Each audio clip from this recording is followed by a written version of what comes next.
Hello and welcome to the Warriors of Fate experience. Warriors of Fate was released by Capcom to the arcades in 1992.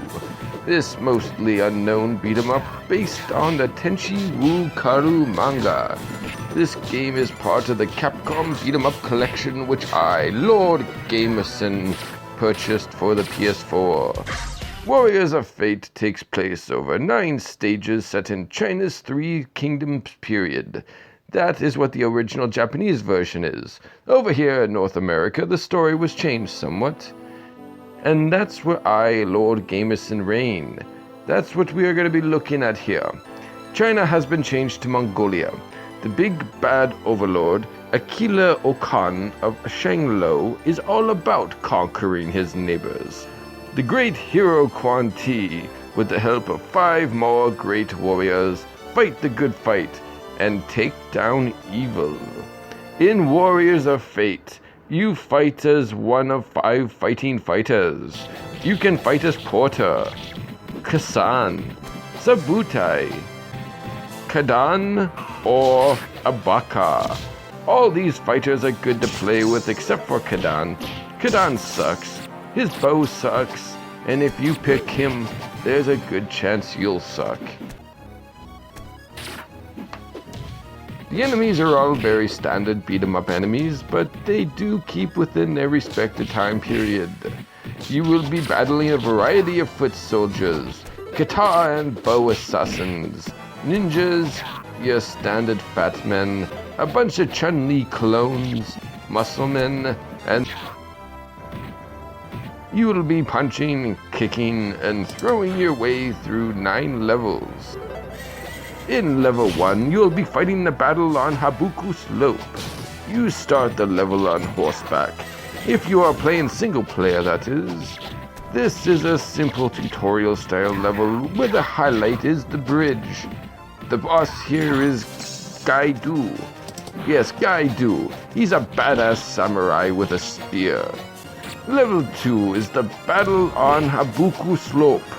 It's continued from level 1. In this level, you will mainly be fighting in the forest.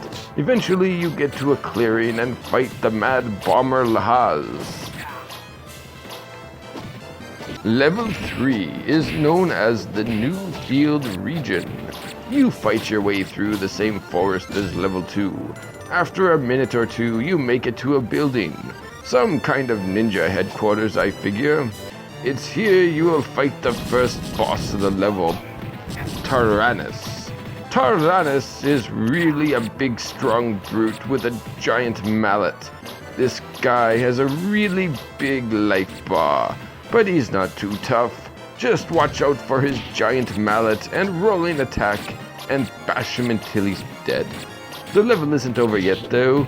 You still have 3 Chun-Li clones to fight. Their actual names are Iza, Akira, and Sanjin. These 3 are pretty tough. Best to focus on them one at a time, or you can group them all up together and bash them all at once. Level 4 takes place on the White River. This is Lord Gamerson's favorite level.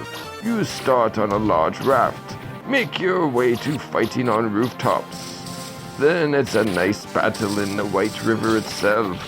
The settings and artwork make this Lord Gamerson's favorite stage in the game. The boss of the stage is the fearsome General Atika. He attacks with both a sword and a morning star. Level 5 is a battle on the Churro slope. This level is pretty basic. You fight a bunch of spearmen in the forest. Then you are in a long dirt trench.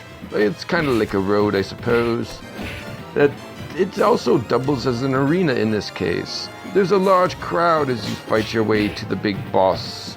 The big boss man, Baidu. Baidu attacks with a big old poleaxe.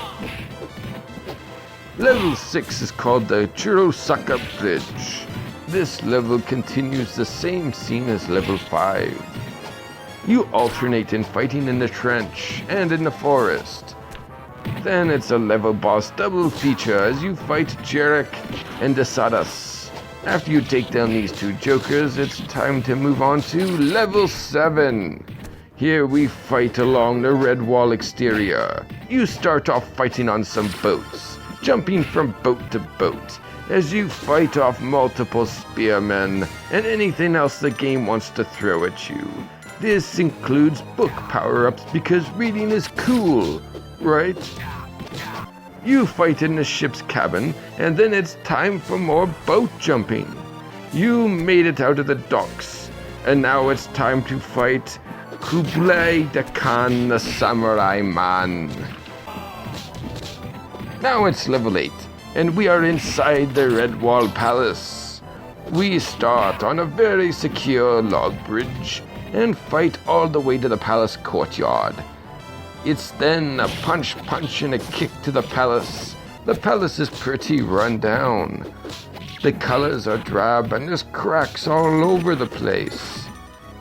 At one point, the floor collapses and you are left underground. I mean, come on, this place is falling apart.